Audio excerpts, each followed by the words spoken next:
réseaux sociaux offrent parfois, et avec un peu de chance, l'opportunité précieuse de croiser la route d'auteurs passionnés. L'un d'eux partage régulièrement et avec une grande générosité le fruit de son expérience sur différents groupes Facebook. Johannes, alias John Watching Beer Taylor.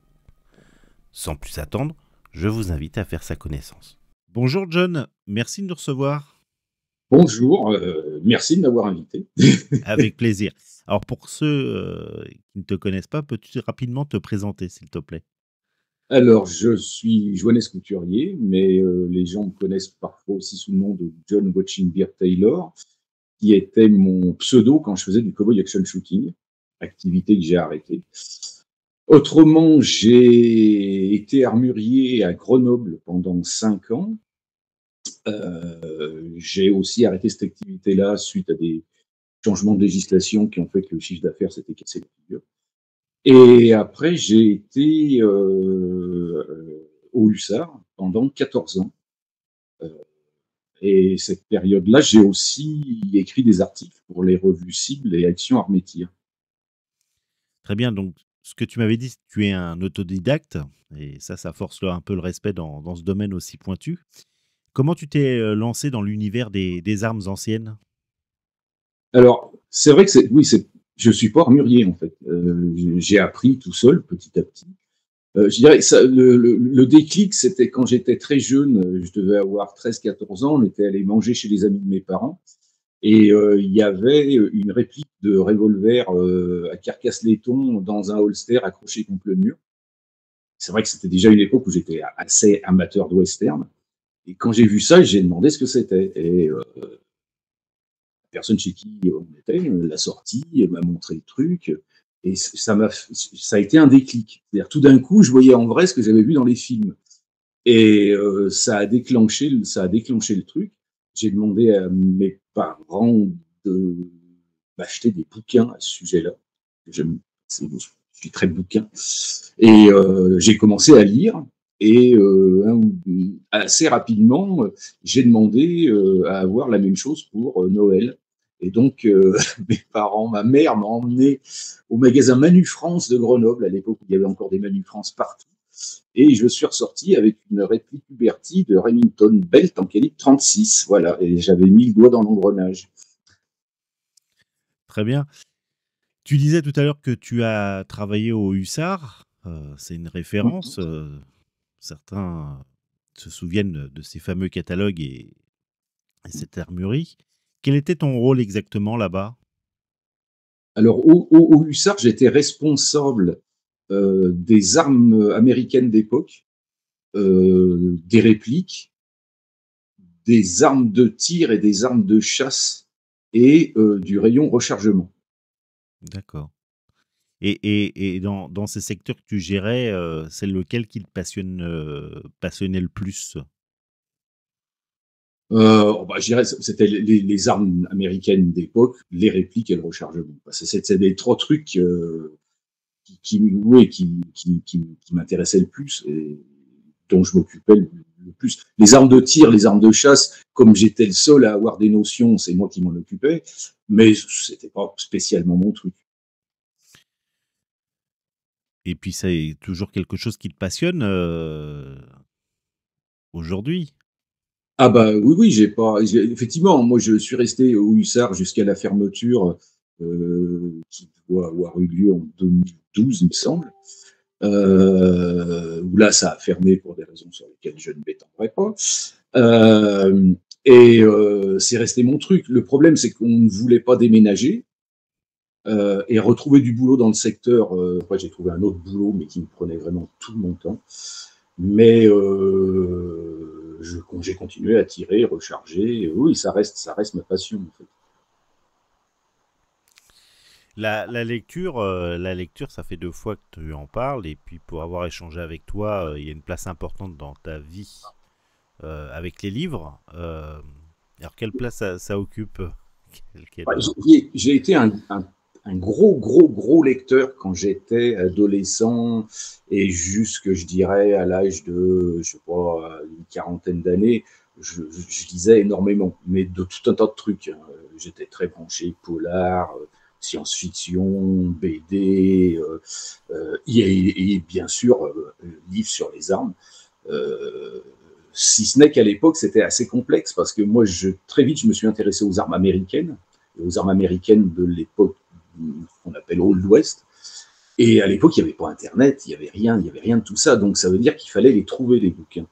Et je me souviens avoir commandé des catalogues aux États-Unis en écrivant des lettres, machin, et avoir payé en envoyant, commandé des bouquins carrément aux États-Unis et payé en envoyant des chèques de banque en dollars. Je veux dire, c'était, quand je vois la facilité qu'il y a maintenant, je me dis que j'étais quand même vachement motivé, quoi.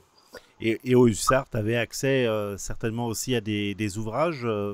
Oui, bah parce qu'au Hussard, effectivement, donc on était spécialisé en armes anciennes de collection et tout ce qui va avec, ce qui fait qu'il y avait des monceaux de bouquins.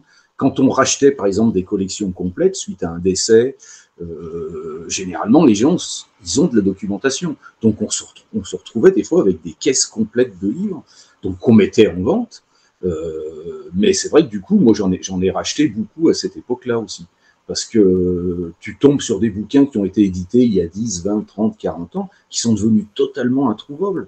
Et il y avait des opportunités phénoménales, quoi. Au niveau lecture et au niveau bouquin, c'était vraiment super intéressant, quoi. Et tu as eu certainement la chance de rencontrer certains auteurs. Oui, pas tant que ça en fait. Bah, c'est vrai qu'il y avait un certain nombre d'auteurs qui étaient clients. Je dirais que dans les auteurs que j'ai rencontrés, la rencontre la plus marquante, c'est René Malfatti. René Malfatti, je l'ai rencontré 2 fois à la Bourse aux armes d'Aix-en-Provence, puisqu'on exposait à cette bourse. Et moi déjà, le rechargement m'intéressait. Et c'était vraiment quelqu'un. C'était un monsieur. Alors c'est marrant parce qu'il était tout petit, il avait un accent du Sud à couper au couteau. Et c'était quelqu'un, mais d'éminemment sympathique. Tu pouvais discuter des heures avec lui, il répondait à tes questions, il était gentil. Enfin, c'est vraiment quelqu'un, sa rencontre, ça m'a beaucoup marqué parce que c'est quelqu'un que j'ai beaucoup apprécié. Je te dis, on s'est vu 2 fois, mais ouais, ça fait partie des gens que j'ai rencontrés qui m'ont marqué. Ouais. Pour en finir sur le Hussard, tu as fait d'autres rencontres qui t'ont marqué? Au Hussard, bah, il y avait tous mes collègues, hein, effectivement. On était quand même. Il faut savoir, au Hussard, à la grande époque, il y avait quand même 15 personnes. Donc c'était une boîte assez importante. Après, il y a tout un tas de clients avec qui je suis devenu ami et avec qui, bien que le Hussard n'existe plus, je reste encore en contact. On s'écrit, on se voit. Il y en a qui sont vraiment devenus des amis, qui viennent à la maison, ainsi de suite. Et oui, mais ouais, là, j'aurais du mal à citer. Oui, c'est des clients, quoi. C'est des anciens clients du Hussard qui sont tireurs, rechargeurs, collectionneurs. Et j'ai rencontré des gens sympas et d'autres moins sympas. Mais bon, ceux-là, on n'en parle pas. Très bien. Et dans les sympas, tu pourrais nous citer qui? Pardon? Dans les sympas, tu pourrais nous citer qui? Il y a mon ami Jacques Alut, qui habite d'ailleurs pas très loin. Qui y a d'autres? Il y a Jacques Puot. C'est vrai que les noms, comme je les vois, on se voit quand même vachement moins souvent. Mais ouais, c'est les deux premiers qui me viennent à l'esprit, quoi. Bon, puis il y a Adrien qui t'a fait un bel Ah ben, hommage dans sa Adrien, c'est pas un précédente. client, donc c'est pas pareil. C'est vrai que ça fait partie des gens que j'ai rencontrés après, puisque le Hussard a fermé. Jean-Jacques Bunier, qui était le patron du Hussard, a rouvert une boîte plus tard qui s'appelait JJB Collection, et il a embauché Adrien. Et moi, je travaillais à cette époque-là, de temps en temps, pour Jean-Jacques Bunier. J'allais lui faire les descriptions des armes américaines, parce que c'était pas de son rayon. Donc, quand il avait des trucs, il me téléphonait et j'allais là-bas. Et un jour, j'y suis allé et il y avait une nouvelle personne qui était Adrien. Et ça a été une rencontre qui m'a pas mal marqué aussi parce que, alors, Adrien, il a un look, à l'époque, il avait un look encore bien plus azou que celui de maintenant. C'est vrai que de prime abord, je savais pas comment le prendre.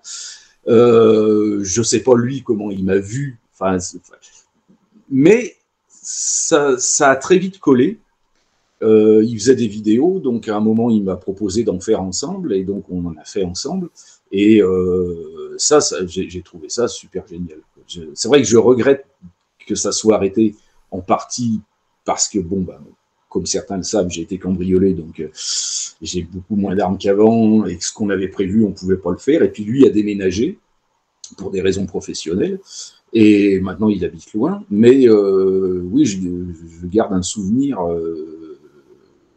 marquant de cette période-là. C'est partie des gens que j'ai rencontrés qui m'ont marqué. Très bien. Et puis, tu as fait un bel hommage dans sa précédente interview. Euh, En reprenant le sujet de la lecture des livres, c'est toi qui m'as fait connaître Mike Venturino. Ouais. Et qu'est-ce que, selon toi, Mike a Venturino, alors je vous invite à regarder ma vidéo hommage suite à son décès, qu'est-ce qu'il a, selon toi, apporté sur le rechargement et l'histoire des armes américaines? Ouais, je dirais que c'est le problème quand on s'intéresse au rechargement des cartouches américaines de cette époque-là, c'est qu'il n'y a pas de littérature en français. Il y a quasiment rien, quoi. Et aux États-Unis, pendant très longtemps, il y a des manuels de rechargement. Moi, j'ai des flopées de manuels de rechargement américains, mais il y a tout dedans. Ça va du 22 Hornet au 458 Winchester Mine. Et tout d'un coup, Venturino a eu l'idée de faire une série de 4 bouquins, donc ceux que tu présentes dans ta vidéo, qui ne parlent que des armes du 19e. Et tout est dedans. Je veux dire, c'est au rechargement de ces calibres-là, parce que le Malfatti est au rechargement. Si on sait bien lire et qu'on est attentif, on a toutes les infos. Après, il n'y a qu'à essayer. Et je ne sais pas combien de temps ça lui a pris. Moi, je me souviens combien de temps ça me prenait d'écrire un article de 5 pages. Ça pouvait me prendre jusqu'à 15 jours ou 3 semaines. Là, c'est 4 bouquins. Je me dis, c'est délirant. Moi, j'ai beaucoup appris avec le Malfatti. Après, j'ai beaucoup appris en discutant avec d'autres chargeurs et en pratiquant. Et dans les bouquins de Venturino, c'est pareil. Il y a des trucs auxquels on ne penserait pas. C'est ça qui est très intéressant. Et il y a d'autres pour toi références sur les armes américaines du 19e? Bah, je dirais que si on s'intéresse à ces armes-là, le bouquin qu'il faut avoir à tout prix, c'est le Flederman. Bon, Flederman, c'est réédité tous les ans ou tous les 2 ans, je ne sais pas exactement. C'est en noir et blanc, c'est assez austère. Mais il y a tout dedans. Il y a toutes les armes américaines, je dirais, de 1700 et des poussières, jusque dans les années, ça doit aller jusque dans les années 40-50. Donc c'est vraiment le bouquin de base. Alors c'est pas très précis, mais il y a tout.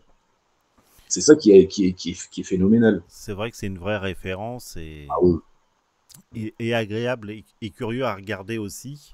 Oui, oui, il y a tout un tas. C'est pareil, c'est pas très détaillé, mais on apprend des tas de choses sur comment elles étaient finies, qu'est-ce qui était jaspé, qu'est-ce qui était bronzé, les longueurs de canon, les machins. Après, si on veut plus de détails, il faut acheter les bouquins marque par marque. Des bouquins sur Winchester, sur Remington, sur Colt, Et là, il y a un choix terrible, mais on retombe dans le même problème. C'est globalement les vrais bouquins vraiment pointus, ils sont forcément en anglais. Donc il faut lire l'anglais. Ou alors avoir un bon traducteur sur son ordinateur. Toi aussi, tu as rédigé des articles pendant plusieurs années, tu nous en as parlé. Mm-mm. Ton sujet de prédilection, on l'imagine, mais on te pose quand même la question. Bah, mon sujet de prédilection, c'était le rechargement et le tir pour les répliques d'armes américaines du 19e. En fait, c'est ça. J'ai écrit pour Cible et pour Action, comme je le disais, en gros de 99 à 2014, je crois. Je crois que les derniers articles que j'ai eus, qui sont parus, c'était en 2014. J'ai dû écrire une trentaine d'articles qui traitent majoritairement, je dirais pratiquement que de répliques et de rechargement. Et à ton tour, de tous ces articles, tu n'as jamais eu l'idée d'en faire un livre en français? T'es pas le premier à me le dire. Il y a plein de gens qui m'en ont parlé. Moi, j'avais évoqué le sujet à l'époque avec le rédacteur en chef de Cible, qui était Éric Bondou, qui avait transmis au patron des éditions Crépin-Leblond, où en gros, il disait, mais ça n'a pas d'intérêt. En gros, ce qu'il dit, c'est on va en vendre 500. Nous, si on vend 500 bouquins, ça n'a pas de sens. Donc, effectivement, le problème aussi, c'est qu'il y a un certain nombre de ces articles que j'ai écrits, donc il y a quand même une flopée de temps. Ils sont plus très up-to-date. Il faudrait tout refaire. Et je me rends compte que quand j'ai arrêté d'écrire, comme je le disais l'autre fois tout à l'heure pour des raisons professionnelles, j'avais plus le temps. J'ai essayé de m'y remettre après, quand ce boulot qui m'a pris le chou pendant plusieurs années s'est arrêté. Et contrairement au vélo où quand tu remontes dessus, ça se fait tout seul, je suis jamais arrivé à m'y remettre. J'y arrive plus. Je sais pas. J'y arrive régulièrement dans mon ordi. J'ai des tas d'articles pas finis. Je les regarde, machin, et j'ai perdu le truc. Je pense que j'ai perdu le truc. Voilà. Bon, nous on espère que le truc reviendra. Pour rédiger, le tir t'aidait ou tu t'inspirais du tir pour rédiger ou comment ça se passait? Disons que dans mes articles qui traitent de rechargement, soit je parlais de rechargement en général. J'avais écrit un article par exemple sur la pince et les outils Lyman 310. Donc là, j'avais carrément contacté Lyman qui m'avait envoyé de la doc et ainsi de suite. Ça avait été super sympa. Puis quand tu fais un article sur le rechargement du 4440 ou le rechargement du 5650 ou du 4570, bah faut bien que tu essayes. Alors c'est vrai que moi j'ai toujours écrit des articles sur des calibres que j'avais et que je rechargeais déjà. Mais quand tu commences à écrire, tu t'aperçois que tu peux aller plus loin. Donc effectivement, j'ai fait des essais que j'aurais jamais fait, je pense, si j'avais pas écrit des articles. Donc c'est impliqué. Tu as l'idée de faire un article là-dessus parce que tu tires cette cartouche, tu commences à écrire, tu te renseignes, tu parles avec d'autres tireurs, tu regardes dans les bouquins, tu vas faire des essais au club de tir, tu t'aperçois que tu peux faire mieux. Et des fois, des articles sur le 4440, j'en ai écrit 3 en tout. Et chaque fois, c'est plus pointu. Et il y a le dernier, effectivement, je dirais que j'ai quasiment rien changé depuis dans ma façon de recharger, le 4440. Mais en fait, ça s'est fait sur des années. Donc, l'article pousse à recharger, et le rechargement pousse à peaufiner l'article.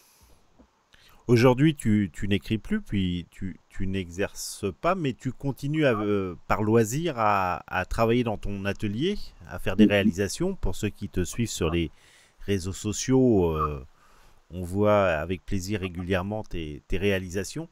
Qu'est-ce que tu aimes et pourquoi? Alors, c'est vrai que c'est une... quand j'étais au Hussard, mon truc, c'est les armes américaines civiles du 19e. Donc, quand j'étais au Hussard, j'en ai vu défiler des quantités industrielles, y compris des machins vraiment pas communs. Mais c'est à des prix qui, des fois, défient toute concurrence. C'est souvent pas tirable parce que l'État ne le permet pas. Et très vite, je me suis dit qu'en fait, on pouvait faire avec des répliques qui existent, en les customisant, des modèles qui n'existent pas dans le catalogue des fabricants de répliques. Et j'ai commencé à collectionner les armes d'époque et petit à petit, j'ai revendu toutes les armes d'époque que j'avais pour acheter des répliques. Et mon truc, en fait, c'est, en partant d'une réplique de base, de faire le modèle que je rêve d'avoir, mais qui n'existe pas en réplique et qui, en plus, offre l'avantage que si tu pètes une pièce, bah, tu as des pièces détachées, tu peux recharger, tu peux tirer toute la journée. Et en gros, tu as le flingue tel qu'il était à l'époque, c'est-à-dire qu'il est neuf.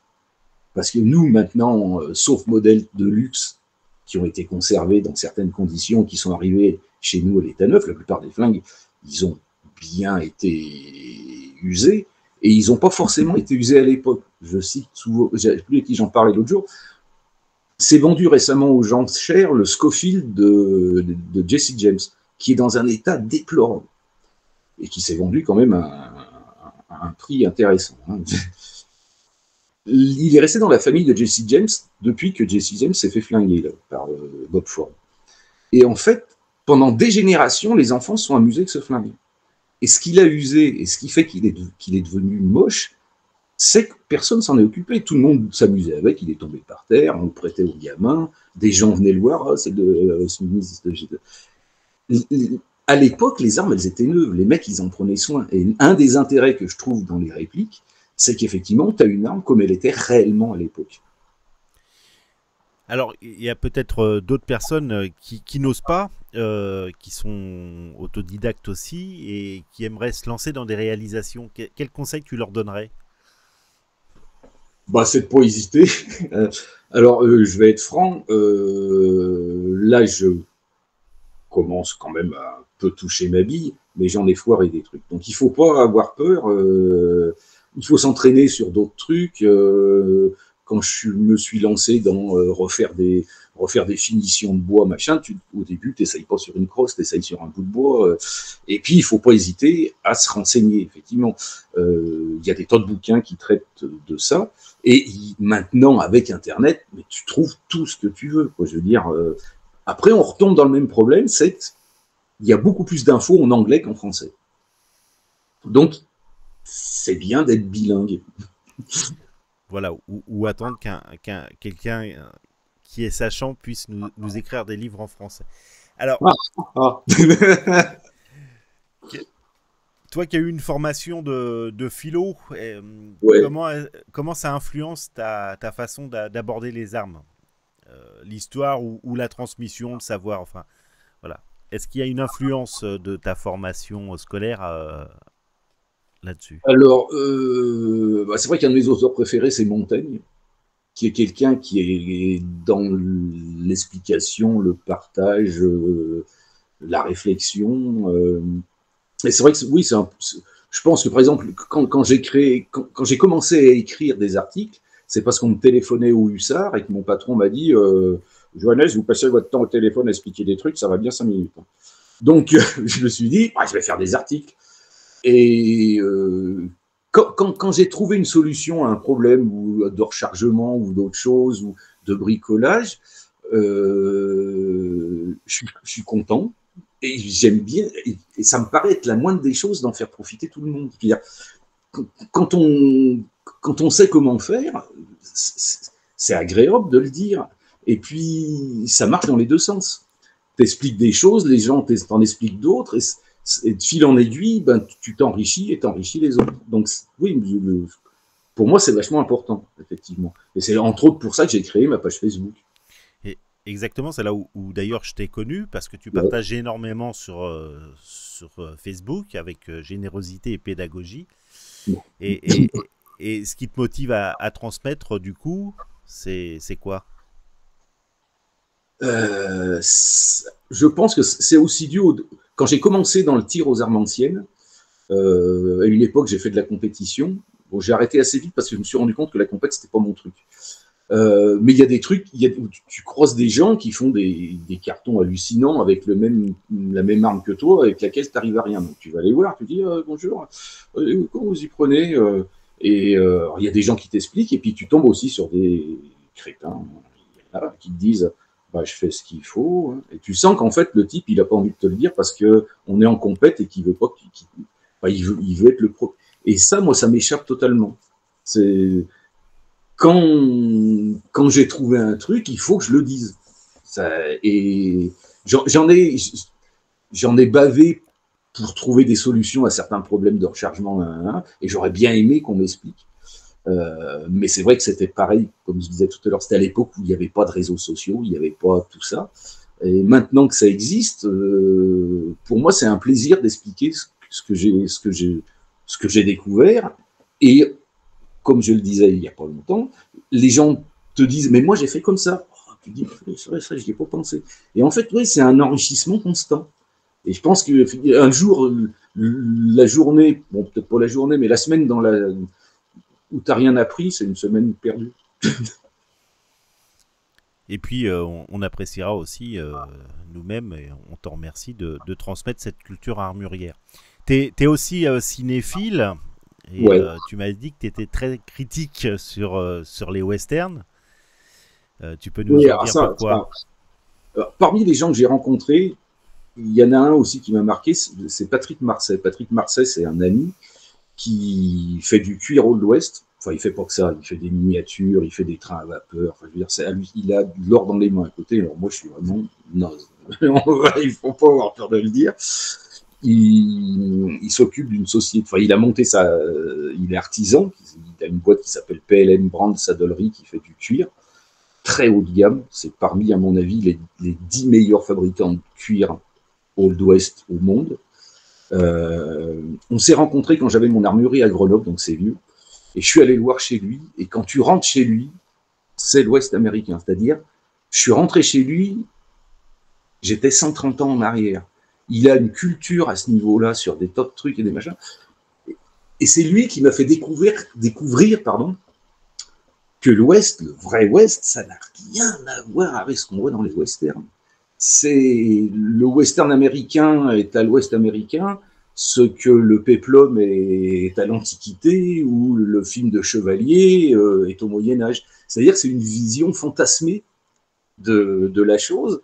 Et c'est vrai qu'à partir de ce moment-là, j'ai regardé les westerns autrement.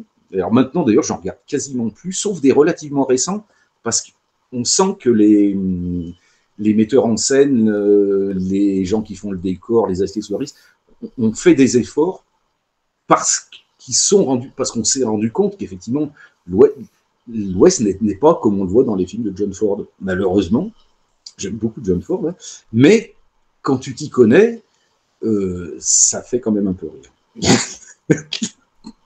Si tu avais un projet un peu fou à lancer autour des armes anciennes ou de la culture western, ça serait quoi? Alors là, sincèrement, je ne sais pas. Non, j'ai pas de, non, il n'y a rien qui, je pense pas avoir de projet de grande ampleur. Quand j'étais jeune, un de mes rêves, quand j'ai commencé à m'intéresser à ça, c'était de monter une société en France qui fabriquerait des répliques en France. Et puis, en voilà un projet un peu fou. Ouais, mais il faut savoir que quand Val Forget, qui est le créateur de Navy Arms, qui a été la première grosse boîte à vendre des répliques, a cherché à faire fabriquer des répliques, il s'est rendu compte qu'aux États-Unis, ça coûterait trop cher. Donc il a démarché tous les marchés européens. Donc il est allé en Espagne, à Eibar, il est allé à Saint-Étienne, il est allé en Italie, à Brescia, et entre autres à Eibar et à Saint-Étienne, et surtout à Saint-Étienne, on lui a carrément ri au nez. On lui a dit « fabriquer des armes du 19e pour que les gens les utilisent ». C'est complètement gâteux, mon pauvre monsieur. Et je pense qu'ils ont eu tort, parce que le marché a été emporté par les Italiens, et certes, il est plus qu'il était, mais c'est quand même un marché relativement important. Alors tout à l'heure, tu nous as dit que Montaigne était un philosophe qui t'inspirait. On va te poser une question à la Montaigne. Alors, qu'est-ce que quand tu observes ta passion pour les armes anciennes, qu'apprends-tu sur toi-même? Ben, j'apprends qu'on n'a jamais fini d'apprendre. J'apprends que dans la vie, en général, ça se passe pas toujours comme on avait prévu, et quand on bricole et qu'on recharge, ben, c'est pareil. Et qu'il ne faut pas hésiter à recommencer indéfiniment la même chose jusqu'à ce que ça fonctionne. Et que, oui, il y a des choses qu'on fait bien ou qu'on ne fait pas. Et ouais, c'est enfin oui, moi j'appelle ça bricoler. Je ne suis pas armurier, donc je bricole. Et recharger, ça apprend à être patient, à être minutieux. Et aussi, je trouve pas le mot, à se rendre compte qu'il y a des choses qu'on saura jamais faire. Donc, à être humble. Voilà, ça apprend à être humble. L'humilité. Et dans la même veine de questions, pour toi, est-ce une quête de mémoire, de beauté, ou simplement un dialogue avec le passé? Alors moi, je pense que ce qui m'a frappé, quand j'ai commencé à m'intéresser aux armes, je me rends compte que la dimension esthétique était super importante pour moi. C'est-à-dire qu'il y a des armes que je trouve belles et d'autres que je trouve moches. Et je pense que, oui, je me rends compte que les deux choses qui me fascinent, c'est l'esthétique et la précision. Et si c'est esthétique et précis, alors là, c'est carrément fabuleux. Alors John, un dernier mot pour les passionnés qui vont regarder cette interview et qui voudraient approfondir leur connaissance ou se lancer dans la collection. Qu'est-ce que tu leur dirais? Bah, je pense que le truc le plus important, c'est la documentation. Enfin, le truc, enfin, au départ, il faut... Souvent, quand j'ai commencé à m'intéresser aux armes, je savais pas à quoi m'intéresser. Je veux dire, les armes, ça va de l'arbalète jusqu'à la bombe atomique. Donc au début, j'ai acheté des bouquins sur tout et n'importe quoi. Petit à petit, je me suis rendu compte qu'il y a des domaines qui m'intéressaient plus que les autres. Et j'ai fini effectivement sur les armes américaines civiles entre 1800 et 1900. En gros, c'est ça mon truc. Et donc j'ai acheté des bouquins spécialisés. Oui, c'est ce qui fait la culture, en fait. C'est savoir qu'est-ce qui existait, comment c'était vraiment. Oui, je pense que la documentation, c'est vraiment fondamental. Eh bien, merci John de nous avoir reçus. Bah, c'est moi qui te remercie. Et puis, au revoir. À une prochaine, j'espère. Avec plaisir.